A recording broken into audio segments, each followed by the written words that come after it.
Okay, I've just slipped the footplate back into position because I want to talk about a couple of other things now.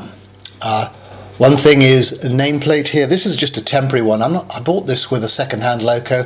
Not sure how you pronounce that, PG or something. Maybe it was Peggy and spelt wrong.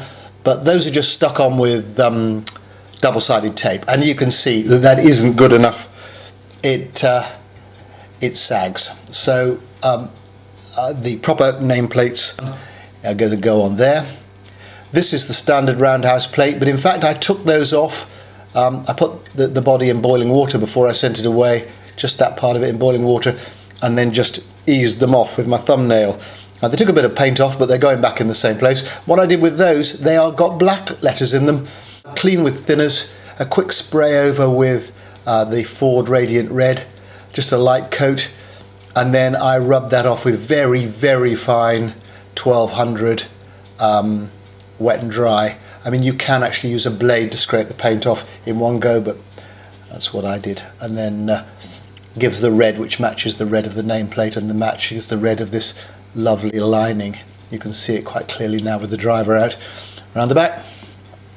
Now, talking of the driver, busybodies. This guy is who I call Old Tom, and the problem is that on Bertie there is a darn great pipe in the doorway, and if it's a manual Bertie, if you go round the other side, you have to get access to the regulator lever there, so he can't go in there either. So what I did was I spoke to Rob Bennett, who designs these wonderful figures, and I got him to send me some unpainted ones, and you can see I just chopped a great chunk out of that. It's much easier to do it on an unpainted one somehow, but I mean, you can, if you're brave, do it on a painted one. I just used a saw and a file, and that actually fits in there over that pipe. You might need a bit of blue tack to hold him in, to make sure that he doesn't drop out, or perhaps a bit of wire to hook him over, but he fits in there. And in fact, when you're going bunker first, like this, I got this one. Now, the nice thing about the removable heads is you can swap Old Tom's head over onto that one. I cut away part of his leg and his foot, and I made a little hook on his back, and in he goes, and he's quite happy there and quite safe. And alongside him, if you look carefully, you can see, I'll just bring it a bit closer, I put a different gas knob on here. I made this out of the existing one by turning it down in the lathe, but Roundhouse sell one, so easy to get one of those. Now let's have a look at the back, and there are these wonderful brackets and hooks from Loco Works from Tom Beattie. Here's a very nice little bracket here, and a couple of hooks to hold the fire irons. Now, I'm a huge fan of these fire irons. It's difficult to imagine that these are made of brass, because they look like overheated steel, but they aren't. They're brass, and they're weathered by his artistry, and you can hook them on there like that. That's the shovel for clearing out the fire, and that's the big poker, and that'll go on there like that. And then you can put a lamp on the bracket. These I've put on with small copper rivets, which I super glued in, and that was because I didn't have any 10BA nuts and bolts. You have to drill, obviously, put some masking tape over it, mark it carefully, measure it once, measure it twice.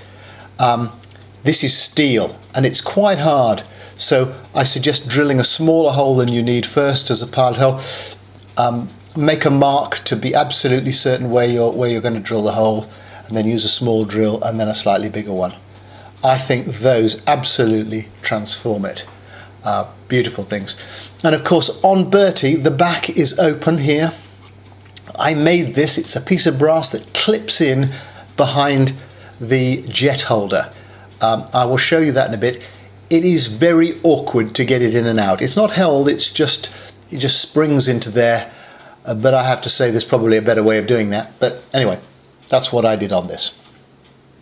So, we've been around the outside. I don't think I've missed anything. What I'm going to do now is talk about the radio control. The Roundhouse basic locos are of course slip eccentric, so you have to push them in the direction that you want them to go in order to change direction. So you can only put radio control on the regulator. And what I've used here is the Roundhouse Conversion Kit, which provides you with a bracket here for in the cab to hold the servo. You have to supply the servo, and then they supply the linkages, a new regulator, and the various bits and pieces you need for that. So using that kit, you would normally then have the receiver and the batteries in a truck behind. But what I've done is I've put them so that they're actually in the cab. And to show you that, I'm going to turn the loco around, and I'm going to undo the 2 screws holding on the roof. I've just put my finger inside because there's a nut on this one. I can take that out like that. And there's the nut and a bit of double-sided tape that I used to hold it in there. Hold it on my finger rather. This one I've actually put a captive nut in because once we've put in the radio control gear, there is absolutely no way you can get your finger near it. So what I'm going to do now is take the roof off and show you. I just unplug that. That's the servo. I'm going to show you what we've got here. I got the receiver and the transmitter. I used a radio link. You can use whatever you like, Planet, Saturn, the various other ones, Futaba, whatever you fancy. I used the giant COD supplied radio link because it's nice and cheap. The little receiver fits there. A friend got me this battery pack, which is 5 AAAs. You could use 4 AAAs, which give a bit more room. That's fine. Here we've got a 2-pole 2-way switch. If I do it that way, it turns the receiver on, and you can see the little green light in there. If I do it that way, it goes to a charging socket. And I put this bracket on. I hope you can see this is just a bent brass bracket, but it's lifted up so that socket is pointing downwards, free of that. So that's got all of that in there. I'm going to take that off. And then, whoops, off go the fire irons. And then down in the bottom there, you can see where the bracket fits the servo and the linkage. And you'll also see that I decided to paint the inside of the cab cream. Full-size locos just tended to have them cream. It made it slightly less dark to work in, and I haven't done it very often on my locos, but I decided to have a go on this, and I cleaned it off and painted it with 3 coats of Humbrol matte cream enamel, and I think it's rather nice. Again, if you didn't want to do that, that's the sort of thing that your chosen liner, your person doing the lining or the spraying, would do for you. Tony Wilmore certainly does it up at Ross Helg. So there we've got the radio control, and the servo wire links to that. Oh yes, and on here I just put a little bit of brass, threaded brass underneath that. It'd be best to have one on the back as well. It's a right pain trying to get your finger in to those nuts there.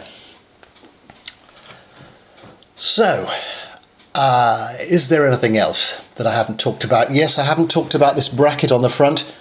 I quite like, because of this comes round, this is just blued in the flame, this piano wire. I wanted a bracket on the front there, so I fabricated that from brass. It's a little thin, which is why I've got it tilted back to hold the lamp straight, but it's quite strong, and I fitted that on with a tiny little nut and bolt there, screwed and threaded it through.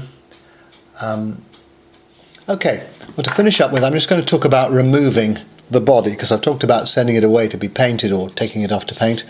I've just removed my back door. You can see that it's got just flanges. It's very simple, but it gets rather punished going in and out because it has to slide down inside and fit over that jet. So it might be better to find a different solution to putting a door over there, or not worry about it. But what I want to do is talk about the fact that to take the body off, you have to remove the jet, and to do that you need a 2BA spanner. In actual fact, you could take a 7mm spanner and ease it open with a sharp file so that it fits on there, but really 2BA is what it's about. You undo that, and a little screw in there, and then that pulls out. But on this Bertie also I found you have to remove the plumbing, and for that you take off this union here and that union down there on the steam pipe, and you just jiggle and ease those pipes off and remove the lubricator altogether, because it actually sits over the edge of the cab, and my body certainly wouldn't come off without it. Then it's remove the rear buffer beam with those 2 screws and take this one out, and just remove the dome, and there's a nut there, and then it just lifts off. So it's very straightforward. It sounds much more complicated than it is, but that allows you to get the body off completely. And while the body's off, I would suggest that these boiler bands, which are bright brass underneath the boiler here, you just take a moment to degrease those, etch prime them, and give them a coat of black paint so that they disappear. And I shall just put it back together again, and be ready to steam.